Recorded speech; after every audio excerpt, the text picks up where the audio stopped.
فرشتے آتے ہیں، 2 فرشتے سوال و جواب کے لیے انتہائی بھیانک اور خطرناک شکل میں، دونوں آ کر اس کے سامنے بیٹھ جاتے ہیں، اسے اٹھا کر بٹھاتے ہیں، کہتے ہیں من ربک، تیرا رب کون ہے؟ ہائے اللہ، اس نے زندگی بھر درباروں پر سر مارے ہیں، اس نے زندگی بھر غیر اللہوں کو پکارا ہے، اشعار سنے تو محسوس ہوا کہ کان سے میرے خون نکل جائے۔ شاعر بدبخت کہتا ہے اللہ کی جھولی میں توحید کے علاوہ کیا رکھا ہے؟ جو بھی مانگنا ہے محمد سے مانگ لو۔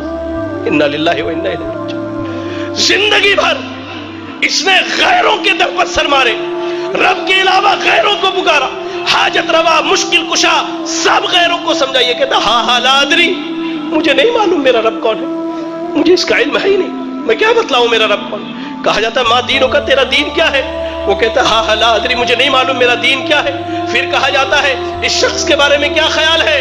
نبی صلی اللہ علیہ وسلم کے متعلق جو سوال کیا تھا، کہتا ہاں لا ادری، مجھے نہیں معلوم، میں کیا کہوں، میں نے لوگوں کو جو کہتے ہوئے سنا وہی کہہ سکتا ہوں، مجھے نہیں معلوم۔ یا رب یا رب یا رب، اللہ سے دعا کرے کہ اللہ ہمیں اس کیفیت اور حالت سے محفوظ رکھے۔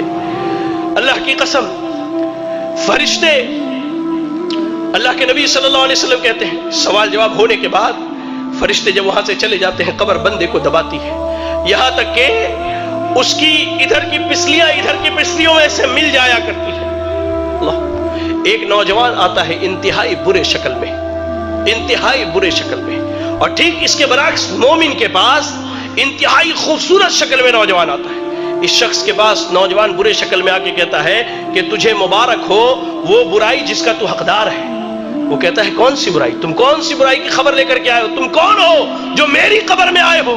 کہتا ہے میں تیرا برا عمل ہوں، میں تیرا برا عمل ہوں۔